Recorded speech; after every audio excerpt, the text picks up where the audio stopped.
आउज़ुबिल्लाहि मिनश्शैतानिर्रजीम बिस्मिल्लाहिर्रहमानिर्रहीम बारान रहमत। आज न्यूज़ की सहरी ट्रांसमिशन में मैं हूँ आपका मेज़बान सैयद शहरियार आसिम। मेरे साथ मौजूद हैं मानूर खालिद। अस्सलाम वालेकुम। वालेकुम अस्सलाम। कैसी हैं मानूर, ठीक हैं आप? अल्लाह का शुक्र, आप बताइए। मैं बिल्कुल ठीक ठाक। आज हम 28वीं सहरी की नशिस्त में मौजूद है और हमारा आज का मौजू है वालदैन की अहमियत और इनका एहतराम। वालदैन अल्लाह पाक की तरफ से दिया गया दुनिया में बेहतरीन तोहफा है वालदैन। समझ लें, अगर आपने अपने वालदैन को राज़ी कर लिया तो अपने रब को राज़ी कर लिया। अगर दुनिया में माँ ना हो तो दिल को दिलासा देने वाला कोई नहीं होता, और अगर वालिद ना हो तो ये दुनिया में जो आप दौड़ रहे होते हैं, जो ज़िंदगी की दौड़ होती है, उसमें कोई अच्छा मशवरा देने वाला नहीं होता। आज हम जानेंगे कि हमें वालदैन का एहतराम कैसे करना चाहिए और हमें इस बारे में क्या हुक्म आया है, ये आज की नशिस्त में जानेंगे। अपने मेहमानों का आपसे तारुफ करो। हमारे साथ मौजूद हैं मदिया शफीक, हमारी पहले भी नशिस्तों में आ चुकी हैं, बहुत अच्छी डिज़ाइनर हैं। अस्सलाम वालेकुम। अस्सलाम वालेकुम। कैसी हैं मदिया, ठीक है? हम ठीक, थैंक यू। हमारी दूसरी मेहमान पहले हमारी नशिस्तों में थी, फिर ये पाकिस्तान से बाहर चली गई थी, अब ये दोबारा पाकिस्तान आई हैं। हमारे साथ मौजूद हैं डॉक्टर मुबशरा। अस्सलाम वालेकुम। वालेकुम अस्सलाम। कैसी हैं डॉक्टर साहबा, ठीक है? हम अल्हम्दुलिल्लाह बिल्कुल। रोज़ाना की तरह हमारी रहनुमाई फरमाने के लिए हमारे साथ मौजूद हैं मुफ्ती मोहसिन। अस्सलाम वालेकुम मोहसिन भाई। वालेकुम अस्सलाम। अपनी नशिस्त को आगे बढ़ाते हैं और नातखानी के फ़राइज़ अंजाम देने के लिए हमारे साथ मौजूद हैं नवेद इकबाल। इनसे दरख्वास्त करूँगा नात शरीफ पेश करें। मेहमानों से शुरुआत करते हैं। नदिया, क्योंकि आप पाकिस्तान से बाहर भी फ़ैशन के हवाले से काम करती रही, फिर पाकिस्तान में भी कर रही हैं, अभी जो कोविड की सूरत हाल चल रही है इसमें कितना लॉस देख रही हैं आप, स्पेशली डिज़ाइनर्स को कितना लॉस हुआ है? इस साल में तो अर्ली दिस ईयर तो पिकड अप हुआ था, अच्छा, मतलब दोबारा से स्टार्ट हुआ था, रिवाइव हुआ, ऑनलाइन बिजनेस दोबारा से हुआ, लेकिन now again things are shutting down. लेकिन ये एक अच्छी बात है कि कोविड ने, कहते हैं ना, ज़रूरत ईजाद की माँ है, तो कोविड की वजह से लोगों ने ज़्यादा ऑनलाइन ई बिज़नेस की तरफ आ गए लोग, और जो कि अच्छा भी है। अब अगर लास्ट 10 डेज़ के अंदर if they put lockdown, then ये अच्छा हो सकता है कि अगर आपकी कलेक्शन, आपके पास ई स्टोर्स हैं, तो इस ई स्टोर्स के थ्रू आप कन्वीनियंटली घर से बैठ के शॉपिंग कर सकते हैं और ज़्यादा से ज़्यादा वक्त इबादत में भी लगा सकते हैं। Being a designer and being a customer, I think कि हमें रमज़ान खाली, it's not just about clothes, it's not just about makeup and stuff, आपको साथ साथ बैलेंस लेके चलना चाहिए। सो आई थिंक वो बड़ा कन्वीनियंट हो जाता है if there is a e store, तो अपॉर्चुनिटी ये बहुत अच्छी है। अच्छा, लेकिन कहते हैं कि जो ख़वातीन होती हैं वो जब तक बाज़ार जाए ना, अब अगर ई स्टोर पे सपोज़ एक सूट, एक डिज़ाइन 18,000 का या 15,000 का है, तो वो ख़वातीन का मसला है कि जब तक जाएंगी नहीं, चेक नहीं करेंगी, उस पर कुछ चीज़ें नहीं चेक करेंगी, तब तक उनको सुकून नहीं आता है। तो ई बिज़नेस में कहते हैं, ई जो भी उस पर शॉपिंग होती है, ई शॉपिंग पे कंफ्यूज होते हैं लोग कि जी पैसे कुछ पैसे तो हम भेज देंगे लेकिन पता नहीं डिज़ाइन क्या है, ये कुछ होती है problem? That's true. I think ये है, साइड बाय साइड चलता है। देयर आर मैनी डिज़ाइनर्स जो बहुत अच्छा काम कर रहे हैं, एंड देन आई थिंक वो बहुत अंडररेट हैं। और लेकिन कुछ डिज़ाइनर्स ऐसे हैं जिसके अंदर क्लाइंट का ट्रस्ट है और उनके लॉयल कस्टमर्स हैं who always go to the same designers. और लेकिन अब ये भी हो रहा है, हमें जैसे हम एथिक्स की कमी है हमारे पास, तो हम बहुत सारे फ्रॉड्स भी होते हैं ऑनलाइन। मेरी बहुत सारी कस्टमर्स मुझे बताती हैं कि हमने उनको इतने पैसे भेजे थे, and then now they are stop taking our calls, और हमारी कॉल्स नहीं ले रहे हैं और हमें बता नहीं रहे हैं। और टू बी ऑनेस्ट, बहुत बड़े बड़े नाम हैं जिनकी शिकायतें आती हैं, ये कि मतलब शादी थी नेक्स्ट वीक और दे जस्ट डिसअपीयर्ड, और उन्होंने हमारा फ़ोन नहीं उठाया और हमें कपड़े डिलीवर नहीं किए। तो आई थिंक एक बार आपका एक्सपीरियंस हो जाता है तो आपको पता चल जाता है कि आप what is a great fit for you.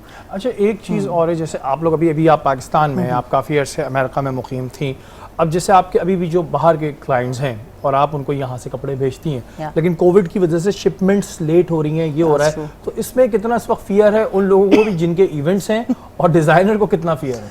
Okay, so I been very fortunate कि मैं तो टू बी ऑनेस्ट जब कोविड स्टार्टेड, मैं अपने भाई की इंगेजमेंट के लिए यहाँ पर आई थी पाकिस्तान, एंड उसके बाद Covid happened, and then flights block बंद हो गई, एंड देन आई डिसाइडेड कि मैं यहीं से क्योंकि मेरे वर्कर सारे यहाँ पर थे और उनको वो जॉबलेस हो जाते, कुछ अरसे तो हमने उनको घर पे बिठा के सैलरीज दी, सब कुछ दिया, but then I had to look after because my sister looks after my business when I am not here physically.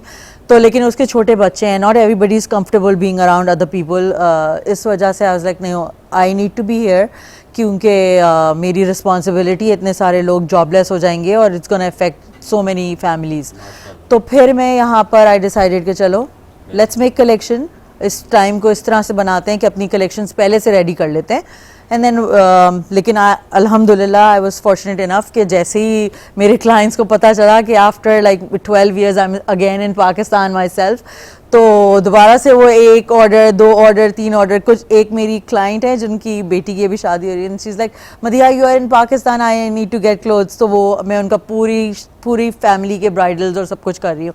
So I think उनका एक ट्रस्ट है मुझ पर और इसी तरह ऑर्डर्स आने लगे। लेकिन आपका क्वेश्चन वो था कि ओके सो शिपमेंट्स में ये हो रहा था कि ये इनिशियली तो जैसे लॉस एंजलिस 3 से 4 दिन 4 वर्किंग डेज में भी पैकेजेस डिलीवर हो रहे हैं, but then there were packages जो 10 डेज में भी डिलीवर नहीं हो रहे थे, जैसे अभी भी 2-3 मेरे क्लाइंट्स के साथ हुआ है। So when we call DHL तो वो यही कहते हैं कि अभी फ्लाइट्स इतनी नहीं है, जिस हब पे है फ्लाइट्स वहाँ जल्दी डिलीवर हो रहा है, जिन हब्स पे नहीं है हमारे पास प्लेन्स नहीं है, तो इस वजह से डिले। सो हम कोशिश अपनी पूरी कर रहे हैं कि टाइमली डिलीवरीज दें, लेकिन हमने उनको अहेड ऑफ अ टाइम बताया भी है क्लाइंट्स को कि because of uncertainty delay expected है। बिल्कुल जी, और इसमें कोई किसी डिज़ाइनर की गलती नहीं होती है। अमूमन ये चीज़ इस वक्त तो पूरी दुनिया में ही है, तो अगर अल्लाह ना करे आपका डिज़ाइनर ना भेजे तो फिर पुराने कपड़े पहन लीजिएगा, या वक्त हुआ ब्रेक का, ब्रेक के बाद हाजिर होता हूँ।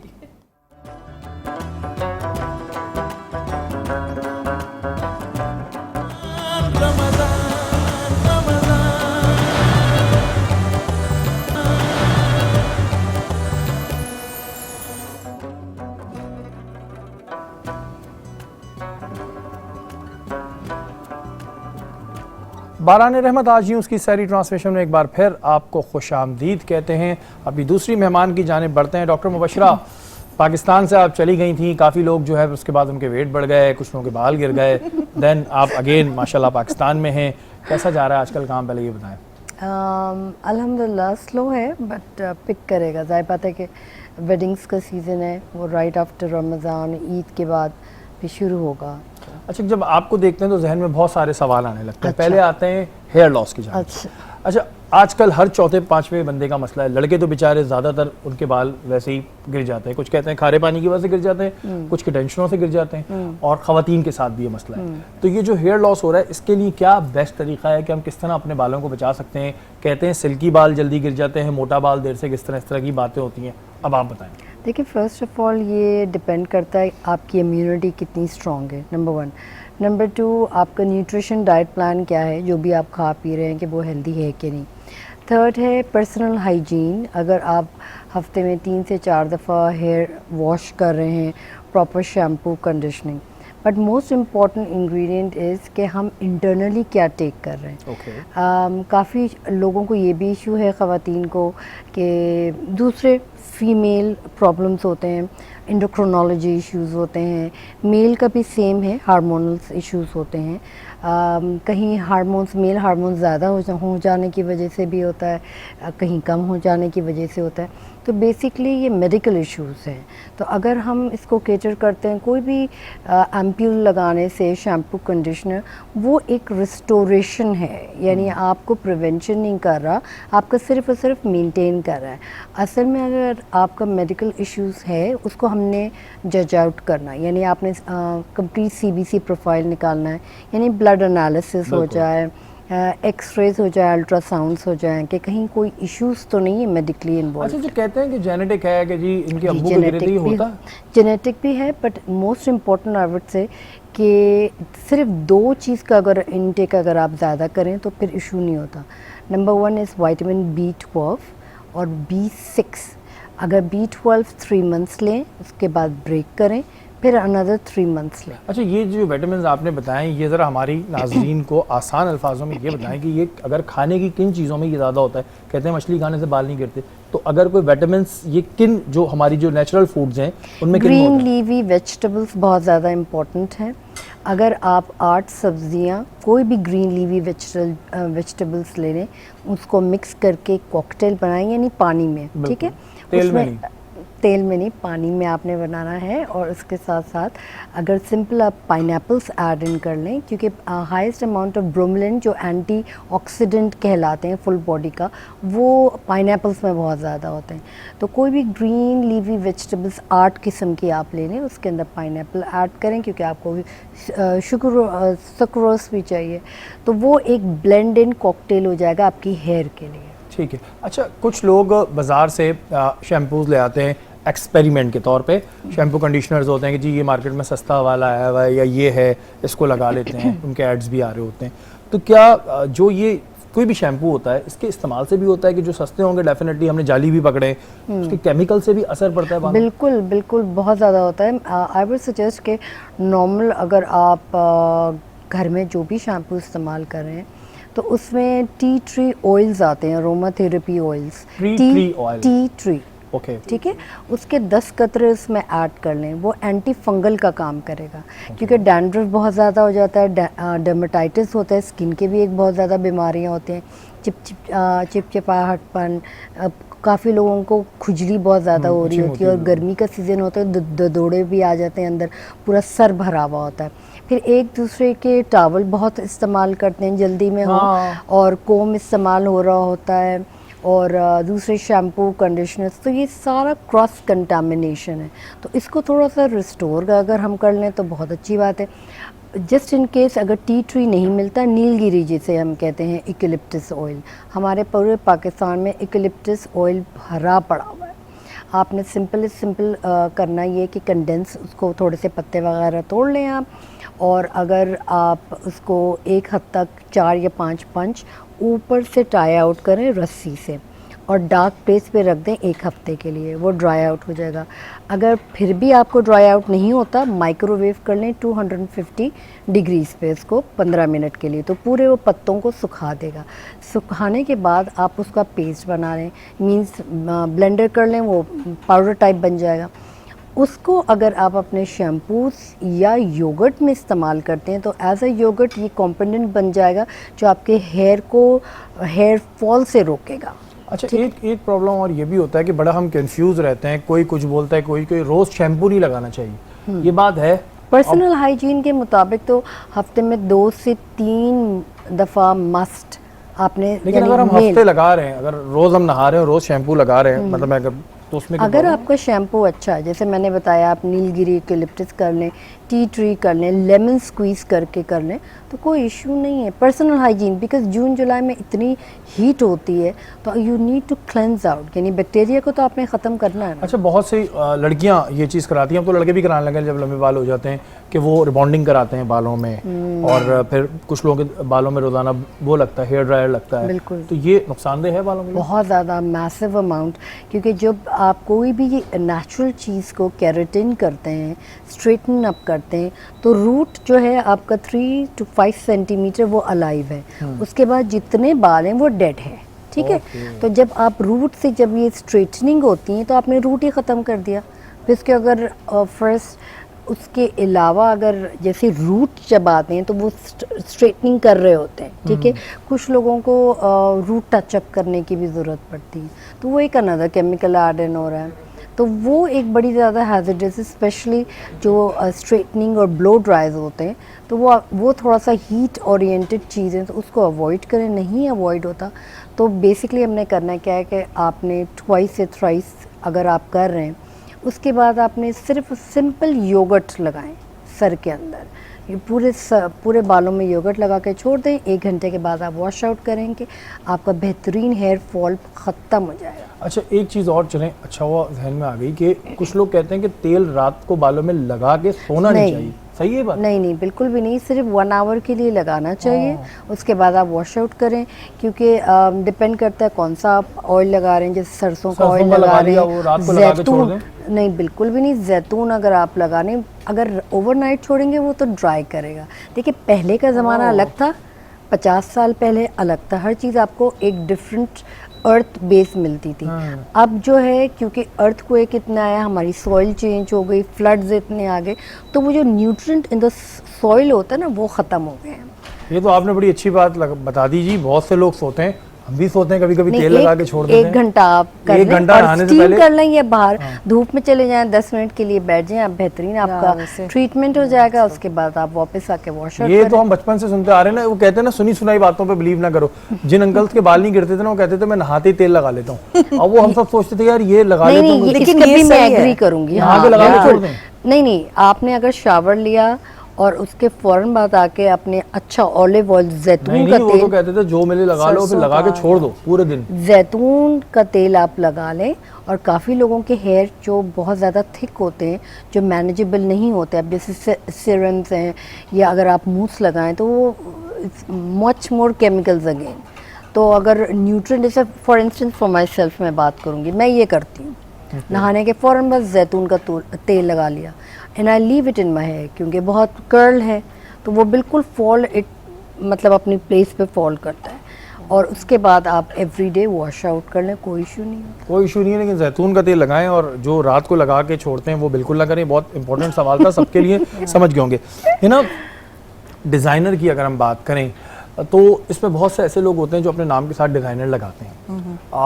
क्या एक पूरी इसको एजुकेशन लेने के बाद ही एक अच्छा डिज़ाइनर बन सकता है, या इसका ताल्लुक़ आपकी क्रिएटिविटी से है या आपके ड्रेसिंग सेंस से है? अगर किसी को ड्रेसिंग सेंस अच्छा है तो क्या वो अच्छा डिज़ाइनर भी है, या एजुकेशन लेने के बाद, फील्ड में उतरने के बाद आप एक अच्छा डिज़ाइनर बन सकते हैं? अच्छा क्वेश्चन है आपका। होता क्या है कि अगर आपके अंदर इनबॉर्न क्वालिटी है, इनबॉर्न आपके एस्थेटिक्स अच्छे हैं बचपन से ही, सो ऑफ कोर्स अगर आप उसके लिए एजुकेशन ले लेंगे तो वो तो 4 चांद लग गए ना। You can excel in your field आप। एंड देन अगर यू नो आपकी क्रिएटिविटी लिमिटेड है एंड एस्थेटिक्स इतनी स्ट्रांग नहीं है, आप एजुकेशन ले भी लें तो I don't think you can excel. I think yeah अच्छा, एक चीज़ और ये होती है कि हम अक्सर फैशन शोज़ के देखते हैं, वो थोड़ा सा क्लियर करिएगा। जब भी कोई डिज़ाइनर आता है मैं सवाल ज़रूर पूछता हूँ। कुछ डिज़ाइन ऐसे होते हैं जो नॉर्मली आप ज़िंदगी में पहन ही नहीं सकते, वो क्या होते हैं? क्या वो उनकी क्रिएटिविटी होती है? क्योंकि ऐसे ड्रेसेस तो हमने ज़िंदगी में किसी को नहीं पहने हुए देखा। वो क्या होता है? आपने पहले भी मुझसे ये सवाल किया था। सो देयर जब कोई डिज़ाइनर आता है मेरे ज़हन में सवाल आया। जी सही है। So thing is in fashion एक टर्म है जिसको आप कहते हैं avant-garde, which is high fashion, something which is out there. जैसे कि आपकी इमेजिनेशन है, एक आर्टिस्ट है, अगर उसकी कोई इमेजिनेशन है वो कैनवस के थ्रू बताएगा और उसको पेंट करके बताएगा कि what he thinks about it, and then आप उसको परसीव करते हैं, अपने क्रिटिक्स उसके बारे में लिखते हैं। सही है। इसी तरह डिज़ाइनर है। If we come up with a collection, हम सबसे पहले एक थीम लेते हैं, उसके बाद उस थीम के मूड बोर्ड्स बनाते हैं। सही है। जब मूड बोर्ड्स बना लेते हैं उसके बाद उसकी फैब्रिक रिसर्च करते हैं, कलर रिसर्च करते हैं, सारा कुछ करने के बाद we come up with a collection. अब वो कलेक्शन किसी भी चीज़ की तरफ हो सकती है। अब मुझे रनवे पे ऑडियंस को दिखाना है कि this is what I am thinking, ये मेरी इमेजिनेशन है, and imagination can be wild at times too. ठीक है। तो वो डिज़ाइनर आपको बता रहा होता है अपनी इंस्पिरेशन, अपनी इमेजिनेशन आपको बता रहा है। सही है। सो सेम रीजन आपको वो कपड़े कहीं बिकते हुए नजर नहीं आएंगे कभी भी। ठीक है। किसी ने, जैसे आप देखेंगे, जैसे मैंने आपको पहले भी बताया था, मेरे थीसिस में मेरी जो थीम थी वो ब्यूटी एंड द बीस्ट थी। सो उसके अंदर मैंने एक अवांगार्ड गारमेंट मैंने जो बनाया था, उसमें एग्जैक्टली इसी तरह हुआ था कि मैं एक गाना देख रही थी टीवी के ऊपर, मैडोना का एक गाना आ रहा था, दैट उसकी वीडियो बड़ी डार्क सी है। सो उसी से मुझे एकदम से जहन में आया कि नो व्हाई नॉट मैं उसको बीस्ट इफेक्ट देने के लिए एक गारमेंट तो डार्क सा बना दूं, पर व्हाई नॉट मैं उसके ऊपर एक केज सी चीज़ उसको पहना दूं। ठीक है। तो अब वो चीज़ अगर वो रैम्प पे आ जाएगी, ऑफ कोर्स आपको लगेगा ये वेरिएबल नहीं है। बिल्कुल जी, वो एक डिज़ाइनर की इमेजिनेशन होती है। इस वजह से सवाल पूछते हैं कि जब हम भी देखते हैं तो हमारे जहन में नहीं आता था, लेकिन जब कोई डिज़ाइनर आता है सवाल मैं पूछ लेता हूँ ताकि लोगों का विजन क्लियर हो जाए। वक्त तो एक ब्रेक का, ब्रेक के बाद हाजिर होता है।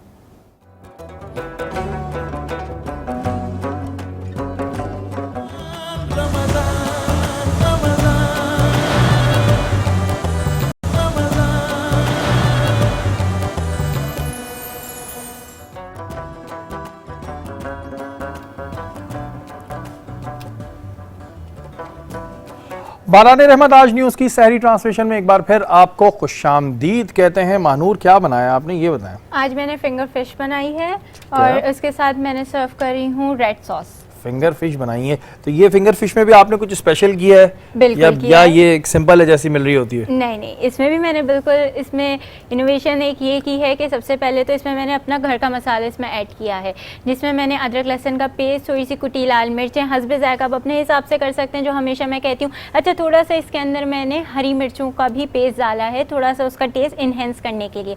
उसके अलावा इसमें काली मिर्च, नमक, थोड़ा सा सफ़ेद ज़ीरा, आप अपने हिसाब से, हम यहाँ ज़्यादा खाते हैं जैसे हमेशा मैं बताती हूँ, तो मैंने उसकी क्वांटिटी ज़्यादा रखी है। हल्दी ऐड की है, उसके अलावा चिली सॉस ऐड किया है, सोया सॉस, थोड़ा सा विनेगर, अच्छे से उसका पेस्ट बना लिया। जब देखा कि अच्छा सा उसका टेक्सचर आने लगा है, उसके अंदर मैंने फ़िश को मैरिनेट करके 1 से 1.5 घंटे के लिए छोड़ दिया।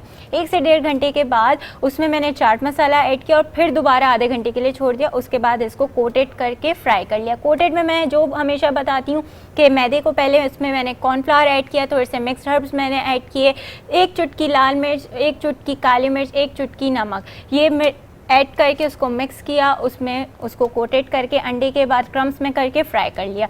दूसरी जगह जो मेरा रेड सॉस है जो मैं सर्व कर रही हूँ, इसके अंदर मैंने थोड़ी सी रेसिपी चेंज की है। वो ये है कि इस दफ़ा मैंने शहद, मायोनीज़ और चिली सॉस के साथ केचप भी ऐड किया है और कुटी लाल मिर्चें, ताकि थोड़ा सा रेड सॉस पता तो चले कि रेड सॉस है, पता तो चले जी। अच्छा, आप ये बताएं कि आपने घर का मसाला, तो बजट बचाया आपने। हमारा घर का मसाला क्या मतलब है? घर का क्या मसाला है आपका? अपना पर्सनल है कोई वो? घर का मसाला एज इन ये कि हम औरतों की एक ज़बान होती है कि जी मैंने घर का मसाले से आज खाना बनाया। घर का मसाला ये होता है कि घर में ही जो मसाले अवेलेबल होते हैं हम उन्हीं से मिक्स करके कुछ ना कुछ, चाहे वो मैरिनेशन हो, चाहे वो कुछ भी खाना हो, वो बनाते हैं। अच्छा, लोग कंफ्यूज हो जाते हैं ना, इस वजह से मैंने कहा भाई घर का मसाला, शायद ये भी कोई बाजार में एक ब्रांड आ गया घर का मसाला।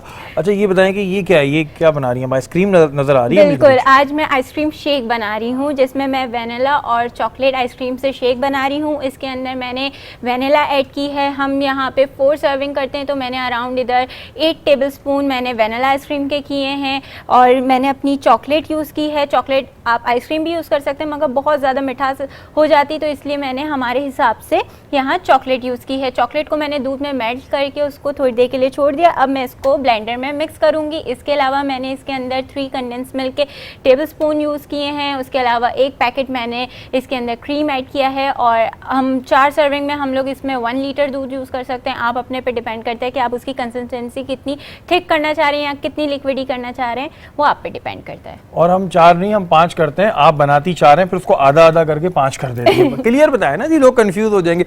उसके अलावा आप देख रहे हैं कि यहाँ पे मरहबा के मशरूबात भी पड़े हैं, बहुत अच्छे मशरूबात होते हैं जी, और बिल्कुल इस्तेमाल करें। हमारा आज का मौजू वालिदैन का एहतराम और इनकी अहमियत। मुफ्ती साहब, जैसे कि मैंने शुरू में ही कहा था कि वालिदैन के बारे में तो जगह जगह हुक्म आया, कुरान पाक में भी आया। आपसे जानना चाहेंगे कि कुरान पाक में वालिदैन के लिए क्या हुक्म आया? औज़ु बिल्लाहि मिनश शैतानिर रजीम, बिस्मिल्लाहिर रहमानिर रहीम। क़ाला अल्लाहु तआला फ़िल क़ुरानिल मजीद, इम्मा यब्लुगन्ना इंदकल किबरा अहदुहुमा औ किलाहुमा। अल्लाह ताला कुरान हकीम सूरह बनी इसराइल के अंदर अल्लाह ताला फरमा रहा है कि जब तेरे वालिदैन या इनमें से कोई भी बुढ़ापे को पहुँच जाए, फ़ला तक़ुल लहुमा उफ़्फ़िन वला तनहरुमा वक़ुल लहुमा क़ौलन करीमा।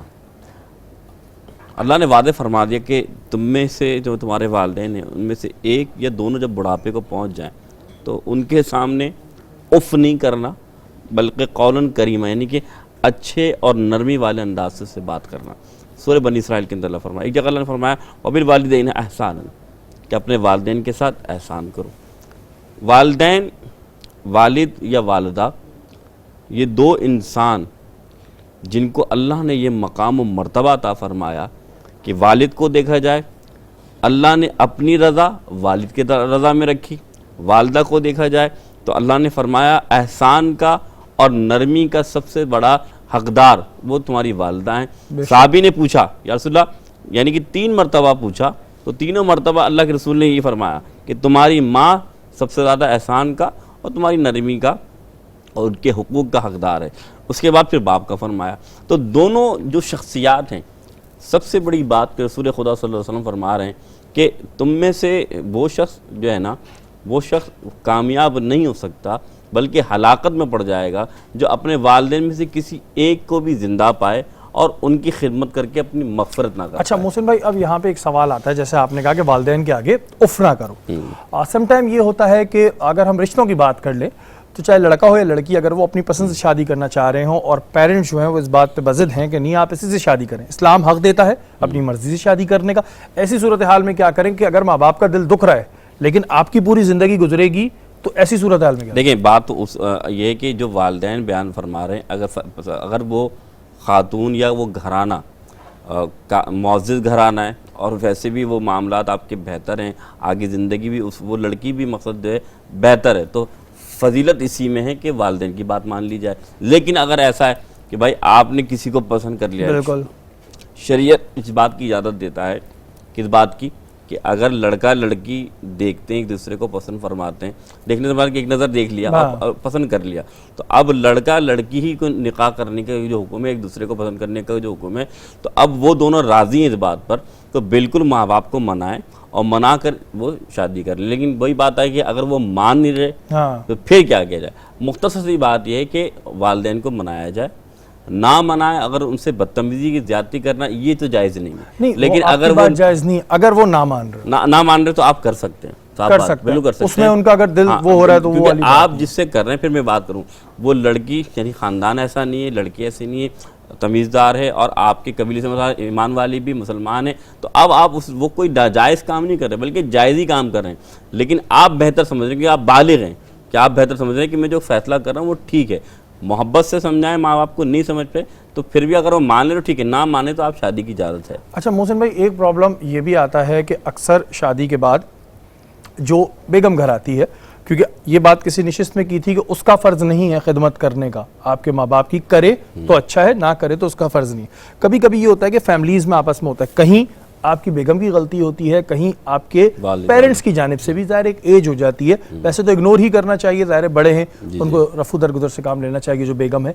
ऐसी सूरत हाल में जो मर्द है उसकी जिम्मेदारी क्या बनती है, क्योंकि एक जगह वालिदैन के हकूक़ हैं, एक जगह बेगम के हकूक़ हैं, ऐसे में क्या करें? अल-मुख्तसर जवाब ये है कि देखें, ये बात हकीकत है कि वालिद और वालदा अगर लड़के के हैं और तो लड़की पे फ़र्ज़ नहीं, ये उसका एहसान है, क्योंकि ज़ाहिर सी बात है सवाब उसको वैसा ही मिलेगा जो अपने माँ बाप की खिदमत कर मिलता है। दूसरी बात आ गई कि वो किसका साथ दे, मर्द दोनों का साथ दे, ना कि एक का साथ दे। बात यह कि वालिदैन के जो हकूक़ हैं वो भी पूरे करे, यानी उनको समझाने की कोशिश करे, उनसे ज़ुबान नहीं लड़ाए, उनसे बदतमीज़ी ना करे। बीवी के कहने के ऊपर, मिसाल के तौर पर किसी बीवी ने कान लफ्ज़ तो नहीं कहा कि कान भरें, ये कि दिल की बात की, तो अब ये नहीं कि जज्बात में आके तुम माँ बाप से बदतमीजी शुरू कर दो, माँ बाप से तुम यानी बदकलामी शुरू कर दो। समझाना है इनको, उनसे अर्ज़गुज़ारिश करनी कि और इधर बीवी के हकूक़ भी उसको भी देखना है कि वाकई कहीं आया तो नहीं उसके साथ ज़्यादती हो रही हो, ऐसा हो सकता है, बिल्कुल ये माशरा है, तो उसके हकूक़ भी अदा करने हैं, उसको भी देखना है। अगर उसके साथ जुल्म ज़्यादती भी है तो उन्हें रोका जाए। अच्छा, और अगर नहीं भी है तो फिर उतनी सी बात है कि उसके ख्याल रखा जाए। एक सिचुएशन ये है कि एक बेटा है जो घर का सबसे बड़ा बेटा है और वो अपने घर की जिम्मेदारियां भी देख रहा है, उसके वालिदैन भी हयात है और भी बहन भाई हैं, लेकिन वो देख रहा है, तो क्या जिंदगी भर उसने ये हकूक पूरा करना है या उसकी चॉइस है, और अगर वो कर रहा है तो इसका अजर क्या है? चॉइस से क्या मुराद? चॉइस से मुराद ये है कि भाई ठीक है, अब ज़ाहिर उसकी अपनी भी फैमिली हो गई है, उसके वालिदैन भी हैं, अब ज़ाहिर है वो अब होता ही है, जो बड़ा बेटा होता है उसके पास सारे वो होते हैं कि भाई इसको भी देख लो, उसको भी देख लो, और बच्चे उस तरह नहीं कर रहे, कमा रहे या जो भी है, या बहनें हैं, तो उस टाइम पे क्या हुक्म है? क्या उस लड़के का ये फ़र्ज़ बनता है कि वो सारी ज़िंदगी करे, और अगर कर रहा है तो उसका अजर क्या? सबसे पहली बात शरीफ भाई ये जहन में रख लें बात, लड़का छोटा हो, लड़का बड़ा हो, बेटी बड़ी हो या छोटी हो, जो भी माँ बाप का हक है वो सब पर है। ये तो नसीब की बात है कि किसको ये माँ बाप अल्लाह ताला ये मौका दे रहा है कि तुम खिदमत कर रहे हो, चुन रहा है। अब ये नहीं हो सकता कि छोटा मतलब बड़ा है तो वही हक अदा करेगा, छोटे का फ़र्ज़ नहीं है, या छोटा है तो बड़े का फ़र्ज़ नहीं है। नहीं, जिसका अल्लाह ताला ने जिसको चुन लिया है, और सबसे बड़ी नसीब के सौदे हैं। अगर माँ बाप किसी के भी हों, 5 भाई हैं, 5 में से 5 का हक है कि अपने वालिदैन का ख्याल रखना, लेकिन जो ज़्यादा ख्याल रख रहा है ये तो उसका रब पे फजल हो गया है। जब तक वो खुद नहीं मरता तब तक उनके हक अदा करने हैं। लेकिन ये बात ये सोच के कि मैं बड़ा हूँ तो मेरा फ़र्ज़ ज़्यादा है, या जो बंदा छोटा बोले यार बड़े का फ़र्ज़ ज़्यादा है, ऐसा नहीं है। जब तक वो शख्स मौजूद है, बड़े भाई करें या छोटे भाई करें, कोई करें, उसके ऊपर लाजिम है कि उसके वालिदैन का हक अदा वो करे। अच्छा मोहसिन भाई, जो हमारी सोसाइटी है इसमें प्रॉब्लम ये होती है कि जो ज़ाहिर बड़ा होता है उसके ऊपर एक डाल दिया जाता है लोग। हाँ, ये बात। अच्छा, दूसरा ये कि अगर छोटे भाई इस काबिल ही ना हो हाँ। वो कुछ कर ही नहीं रहे। अब जो बड़ा भाई है उसकी अपनी भी फैमिली है, उसके अपने बच्चे हैं, जाहिर है उसके बच्चों पे भी उसका फर्ज बन रहा है। ये आपकी सैलरी है लिमिटेड, ऐसी सिचुएशन में क्या करें भाई? फिर ये फंस वही जाते हैं। बात- नहीं, ये बहुत अच्छी बात की आपने, सवाल भी माकूल है आपका। देखिए, पहली बात है अपनी इस्तात के मुताबिक खिदमत करिए। ये नहीं कि बच्चे फाके में हो, बीवी फाके में हो, या हुकूकुल इबाद में हक उनका भी है। अल्लाह तुमसे पूछेगा तुम्हारे बच्चे फाके में क्यों रहे, क्योंकि तुम्हें ताकत दी थी। माँ बाप का हक जो तुम्हारी इस्तात है वो अमल कराना है, लेकिन माँ बाप के साथ बीवी बच्चों का भी हुकूक। लेकिन ये भी बात ये नहीं है कि बंदा सिर्फ एक हक की तरफ जाए, दूसरे हक को तोड़ दे। तो सारी बातें दोनों को बैलेंस लेके चलना है, इसी में कामयाबी है। बैलेंस लेके चलना बहुत ज़रूरी है। और ये सवाल जो मैंने किया, ये अक्सर हमारे पास ऐसी चीज़ें आ रही होती हैं और फिर जहन में सवाल से सवाल निकलते हैं। बहुत से लोग मुझे ये भी बोलते हैं कि नशियात में आप पूरी बात किया करें। उनको बताने का मकसद ये है कि हमारे पास टाइम कम होता है, इस वक्त हम चाहते हैं कि हम ज़्यादा चीज़ें कवर कर लें। लेकिन ये जो मसला था, इसी वजह से मैंने पूरा डिस्कस किया ताकि वो लोग जो इसे समझना चाह रहे हैं उनका विजन क्लियर हो सके। यहाँ वक्त तो एक ब्रेक का, ब्रेक के बाद हाजिर होता हूं।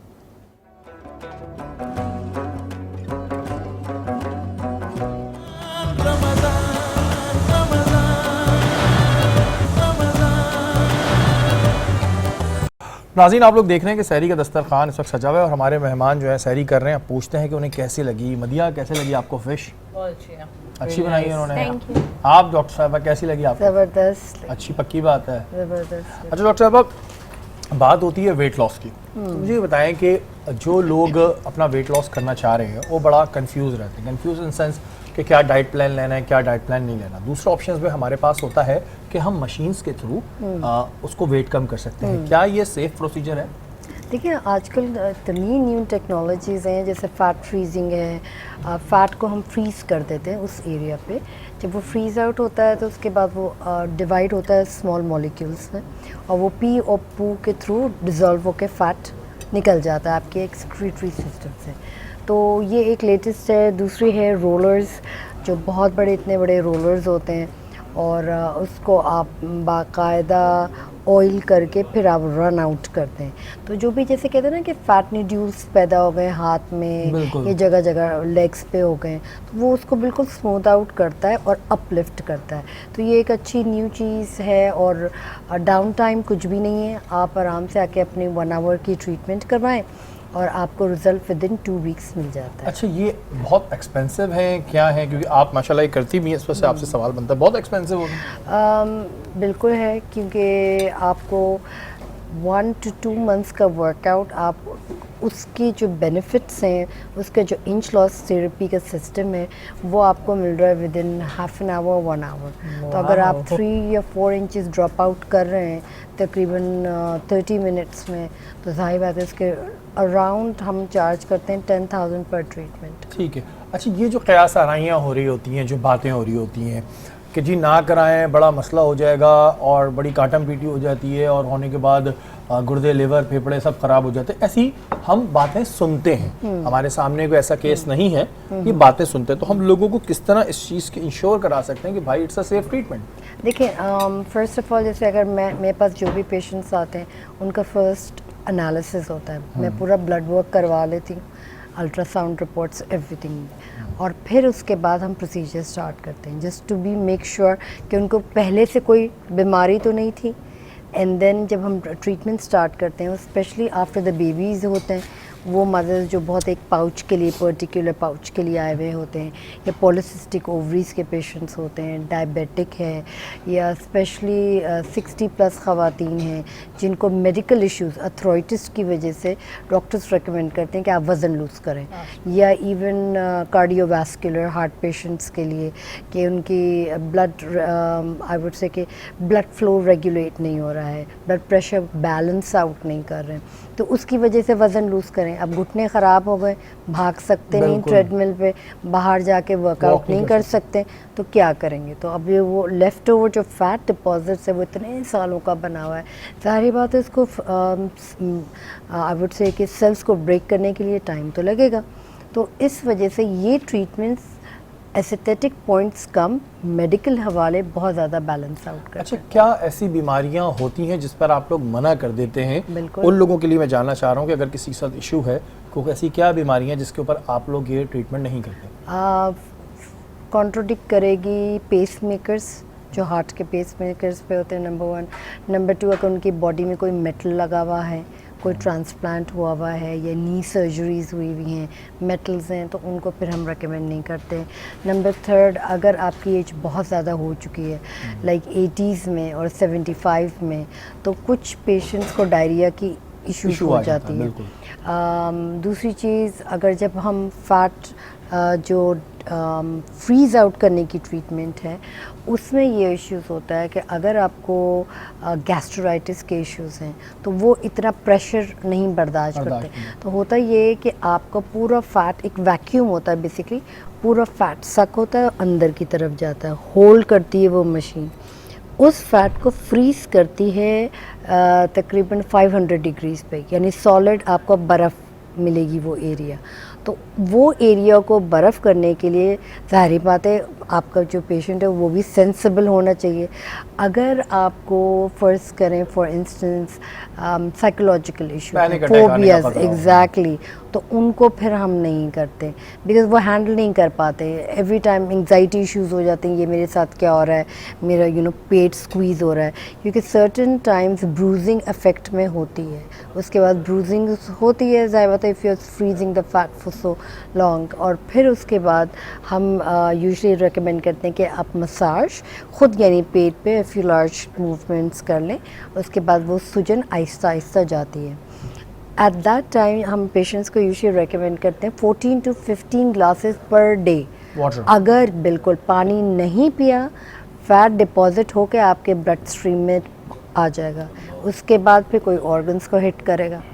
अगर यूजुअली ये होता है कि 14 to 15 ग्लासेस, क्योंकि इतनी गर्मी है, हर कोई जो मेरे पास आता है वो 3 लीटर पानी पी रहा होता है, तो we don't have a problem for that. अच्छा, एक चीज़ और अमूमन लोगों को आती है कि उनके फेस, जैसे मेरे साथ भी है, फेस हैवी होता है।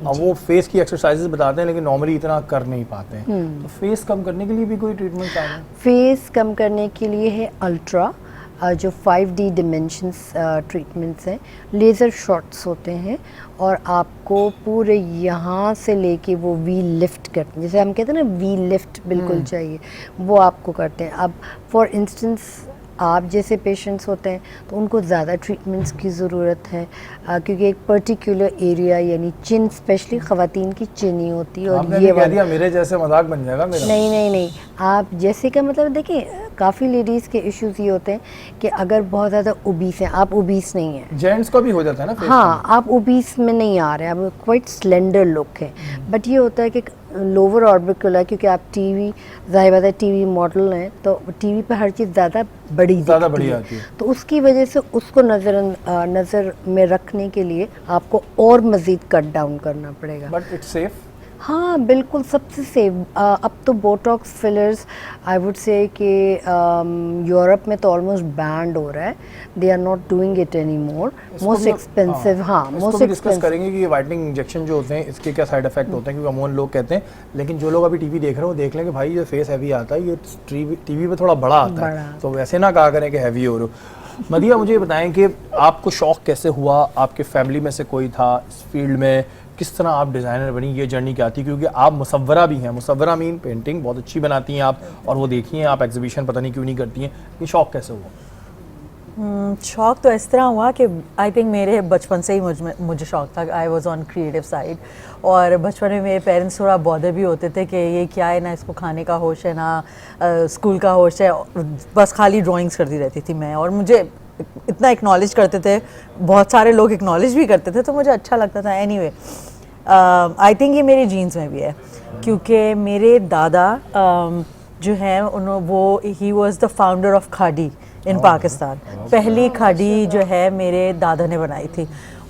इसका बैकग्राउंड ये है कि कपड़ा नहीं, खादी जिस पे कपड़ा बनता है, जो खादी मशीन होती है, सही है, उस पे कपड़ा बनता है। सो जब वो अमृतसर से मेरे दादा लायलपुर मूव हुए, जो अब फैसलाबाद है, उस वक्त जो है मेरे दादा ने मलका विक्टोरिया के लिए भी फर्नीचर्स बनाकर भेजे, और जिसके सर्टिफिकेट्स उनको आते थे। सो उस वक्त नेशनल टेक्सटाइल मिल थी वहाँ पर, जो गोरों के अंडर आती थी, अंग्रेज़ों के अंडर आती थी। तो जो उनकी जो वहाँ पर वो जो हेड थी, जो भी मैनेजर थी, उन्होंने इनको इतने स्किल्ड थे कि उन्होंने उनको कहा कि एक बड़ा सा केज बनाना था। उन्होंने कहा ये केज मेरे लिए आप बनाओ, ये सब कुछ। जब दादा ने बना दिया तो उन्होंने कहा कि अब वो उनको लूज़ नहीं करना चाहती थी, इतना स्किल्ड पर्सन, तो उन्होंने कहा अब तो हो गया, मतलब अब मेरे लिए कोई काम नहीं है, सो आई कैन गो। लाइक नहीं, अब इसको डीअसेंबल कर लो दोबारा से और फिर असेंबल करो। तो जब उन्होंने देखा कि ये चाहती नहीं है कि मैं यहाँ से जाऊँ, तो उन्होंने कहा क्यों नहीं मैं आपको खड्डी बना कर दे दूँ।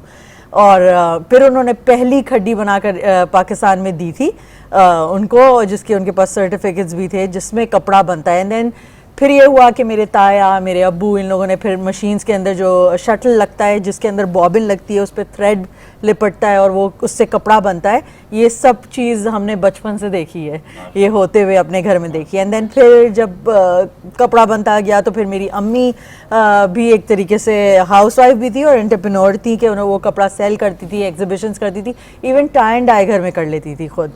तो ग्रोइंग अप अच्छा लगता था बहुत देख के अम्मी को इस तरह। And my father is completely self made person, मेरे दादा भी बिल्कुल इस तरह से, नो बैकग्राउंड सपोर्ट। और इस तरीके से आई थिंक मेरी जीन्स में है, मेरे ताया, मेरे दोनों ताया, बड़े ताया, मेरे फादर, ये सब। और चलें, अच्छी चीज़ ली जीन्स से, वरना बहुत से लोग जीन्स से गुस्सा ले लेते हैं, बहुत लोगों की जीन्स में होता है उनके बाल गिर जाते हैं। आपने एक अच्छी चीज़ हासिल की अपनी जीन्स से, एक बहुत अच्छी बात है। अब वक्त तो एक ब्रेक का, ब्रेक के बाद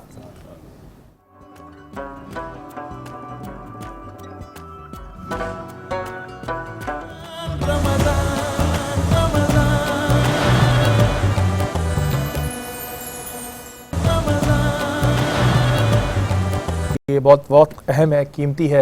इस वक्त में ज़्यादा से ज़्यादा दुआ करें अल्लाह ताला से, हमारे लिए भी, अपने लिए भी। ना जाने किसके मुंह की निकली हुई दुआ जो है वो कबूल हो जाए। महानूर, क्या सवाल है आपके मोहसिन भाई के लिए? मोहसिन साहब, मैं आपसे जानना चाहूँगी कि अगर किसी के वालिदैन दुनिया में नहीं रहे तो उनको राज़ी करने का क्या तरीका है? अच्छा, बहुत अच्छा सवाल है। रसूल खुदा सल्लल्लाहु अलैहि वसल्लम फरमाया कि जिनके वालिदैन दुनिया में ना हो तो वो इस्तग़फ़ार करे, अपने लिए भी और वालिदैन के लिए भी, और उनकी मग़फ़िरत की दुआ करे। यानी जितना वो उनके लिए दुआ करेगा, इस्तग़फ़ार करेगा, अल्लाह ताला नाफरमान से इसको फरमाबरदार औलाद में शामिल फरमा लेगा। बिल्कुल। और दूसरा सवाल ये है कि क्या वालिदैन की नाजायज़ बात भी माननी चाहिए? नाजायज़ बात से क्या मुराद है आपकी, ये बताएं। यानी मतलब कोई ऐसी बात, नाजायज़ से इनकी मुराद ये हो सकती है कि जैसे शादी वाला एक हमने सवाल पूछा था, फिर किन मामलात में बात नहीं माननी चाहिए? अच्छा, ये अब बात आ गई। देखिए, नाजायज़ से मुराद ये कि शरीयत के ऐन तकादों के ख़िलाफ़ कोई बात हो।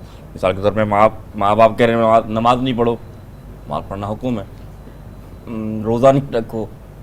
इसी तरीके से दीन के जो भी काम हैं उन काम को मना करें, तो उसने शरीयत में फरमाया कि जिस काम में माँ बाप दीन के ख़िलाफ़ बात करें वो ना मानना, ये माँ बाप की नाफरमानी नहीं है, बल्कि उनको समझाया जाए, और अगर वो फिर भी ना माने तो फिर वो हुक्म ना माना जाए, बल्कि नमाज़ पढ़ना हो, जो भी दिन का काम करना वो आप लाज़मी कर सकते हैं। अच्छा मोहसिन भाई, एक प्रॉब्लम ये आती है हमारे मुल्क में, जो बड़ा बड़ा दुख होता है, ये बेसिकली अंग्रेज़ों में ज़्यादा देखने में आता था कि जो पेरेंट्स हैं उनको ओल्ड एज होम में छोड़ के आ जाते हैं। हमारे मुल्क में भी ऐसे हैं, बड़ा दुख होता है, जिनके माँ बाप ज़िंदा हैं और उन्होंने जाके उनको छोड़ दिया है किसी भी मामले की वजह से। आया वो मामला कुछ भी हो सकता है।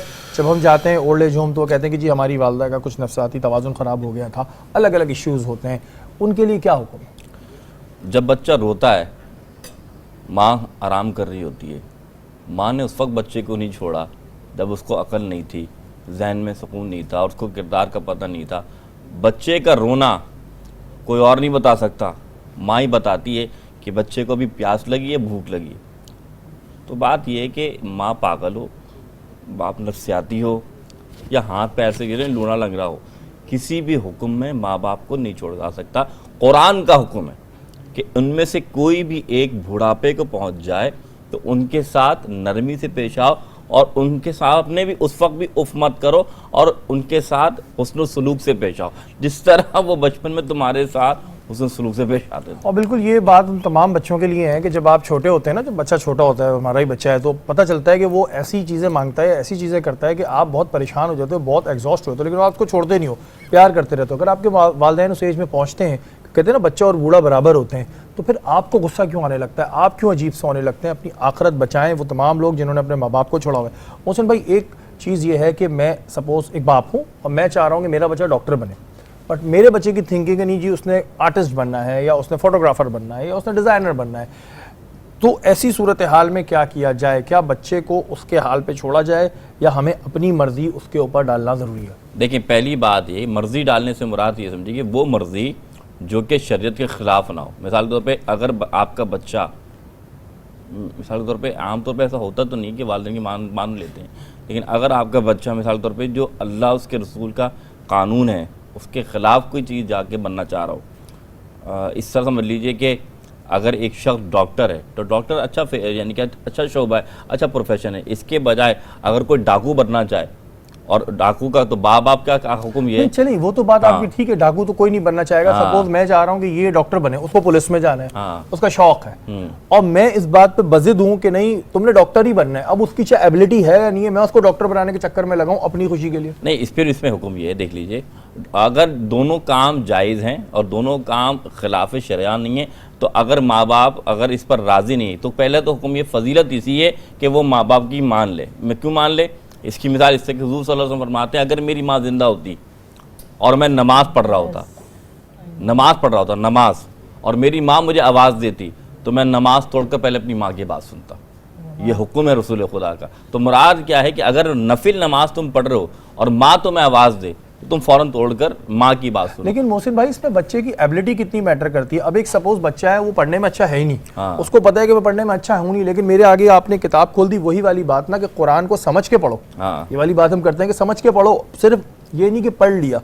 तो जब उसमें एबिलिटी नहीं है तो फिर पेरेंट्स फिर इस बात को समझिएगा, आप इसका समझ लीजिए कि मना नहीं है, जो उसका प्रोफेशन बच्चा चुनना चाह रहा है वो चुने, लेकिन माँ बाप से बदतमीजी ना करे, बगल उनको समझा सके। लेकिन अगर ये कहे कि बाजिद हो जाए, उनसे बदतमीजी करना शुरू कर दे, दोनों जायज़ काम है, यानी कि वो काम जो प्रोफेशन चुनना चाह रहा है चुन ले, कोई मुज़ायका नहीं। लेकिन मैं आप याद रखिएगा, मैं आपको एक क्लियर बात बताऊँ, कोशिश करे माँ बाप की रज़ा में अपनी रज़ा को शामिल कर ले, अल्लाह उसमें बरकत दे देगा, यानी कोशिश ये हो। लेकिन अगर फिर भी वो समझ रहे कि नहीं मेरा इंटरेस्ट ये है और मेरे माँ बाप ये शायद इस बात को पहुँच नहीं पाए, तो वो काम करे जिसमें उसका दिल है, क्योंकि वो जायज़ है, वो नाजायज़ काम नहीं है। ऐसी सूरत हाल में मतलब कोई गुनाह नहीं है? नहीं, गुनाह नहीं है, बरकत इसमें कि माँ बाप की बात मान ले। क्योंकि अक्सर ऐसा हम देखते हैं कि लोग चाहते हैं हमारे बच्चे हाफिज़ कुरान बने, और एक बहुत अच्छी बात है, बिल्कुल अल्लाह ताला बनने की तौफीक दे, लेकिन उस बच्चे का हाफ़िज़ा ही तेज़ नहीं है, बट वो उस चीज़ पे बज़िद हो जाते हैं। बहुत सारी जगहों पे मैंने ये देखा है कि वो बज़िद हो जाता है कि नहीं तुमने करना है। तो ऐसी सूरत हाल में देखिए, हाफिज़ कुरान तो ये बात है कि माँ बाप इसके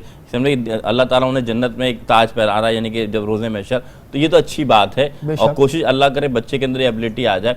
लेकिन हाँ, ये बात है कि दुनिया के दूसरे मामलात में अगर बच्चा, वही बात आ गई, किसी और महकमे में जाना चाह रहा है, तो उसमें बिल्कुल छूट है कि वो जा सकता है, अगर माँ बाप को समझा के। उनसे सिर्फ इतनी सी बात है कि उनके सामने बदजुबानी ना कर, उनसे कोई बदतमीजी ना करे। अच्छा, एक चीज़ होती है कि कुछ पेरेंट्स जो हैं वो वालिद की बात कर लेते हैं, वालदा तो नहीं, उधार लेते हैं, उसके बाद उनका इंतकाल हो जाता है। ऐसी सूरत हाल में क्या बच्चे का फ़र्ज़ है उनका उधार उतारने का? अगर उसे मालूम है, अगर कोई आगे बताया कि जी तुम्हारे वालिद ने मुझसे उधार लिया, तो उसके पास सबूत भी हो। हाँ, सबूत भी, फिर ठीक है, बिल्कुल उसका फ़र्ज़ है कि दे, बिल्कुल हक है कि वो उसको अदा और अगर वो नहीं कर रहा किसी बात की वजह से, तो क्या उसके वालिद को गुनाह मिलता रहेगा? नहीं, बात ये है कि अगर उसे मालूम चल गया है और उसके बाद इतनी सतार भी, कोशिश करे आहिस्ता आहिस्ता करके भी, और किसी तरह उसको हक अदा कर दो, और वाकई वातन सबूत है कि वालिद ने ऐसा ये पैसा लिया है। गुनाह का जहाँ तक ताल्लुक, याद रखिएगा कि क्योंकि विरासत, जिस तरह बाप की विरासत में औलाद कहा के, इस तरह औलाद का फ़र्ज़ है कि अगर बाप के ऊपर कोई कर दे तो वो अदा करे। इतनी सी बिल्कुल जी, ये सवाल इसी वजह से पूछे जाते हैं ताकि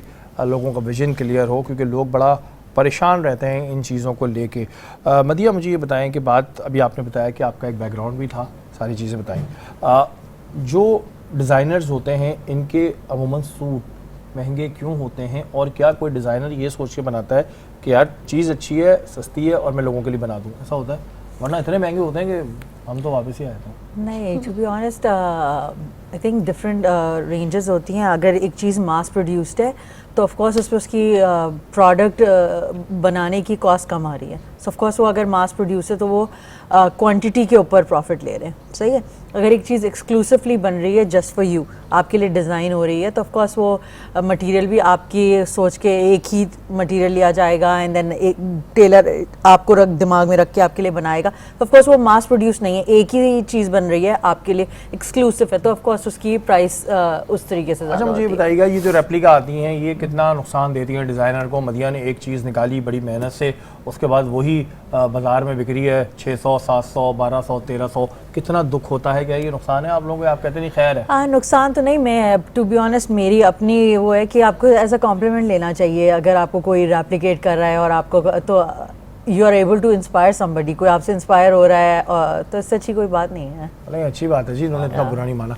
अच्छा मुबशरा, बात हो रही थी स्किन की। स्किन को लेके लोग नए नए टोटके करते हैं, रंग गोरा करने के लिए, पता नहीं बेचारे क्या क्या मिलते हैं। मुल्तानी मिट्टी तो अच्छी होती है मैंने सुना है। स्किन के लिए ये जो ट्रीटमेंट्स आ गई हैं कि वाइटनिंग इंजेक्शन और ये अपने गालों को कुछ ऊपर कर लेते हैं, अपलिफ्ट, मुझे तो पता भी नहीं है क्या क्या होता है, या और कुछ चीज़ें जो होती हैं कि ठीक है, सेफ है? Augmentation।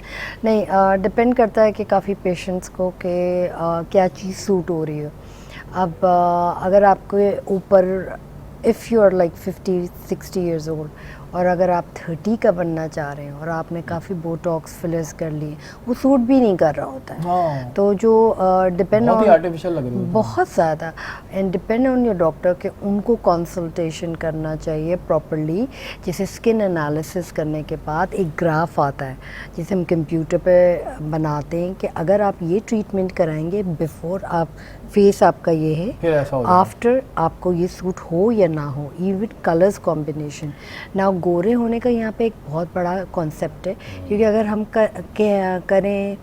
कहें कि क्लियर स्किन तो उनको समझ में नहीं आता क्लियर स्किन क्या चीज़ है। अगर हम बोलेंगे स्किन को वन टोन में लेकर आना है, बोलेंगे अरे ये तो बस पता नहीं क्या बोल रहे वन टोन हैं। ऐसी है। मगर वो एक साइकोलॉजिकली बिठा दिया गया है वाइटनिंग का नाम। इवन उसमें वाइटनिंग कोई चीज़ होती नहीं, basically it's a bleaching agent.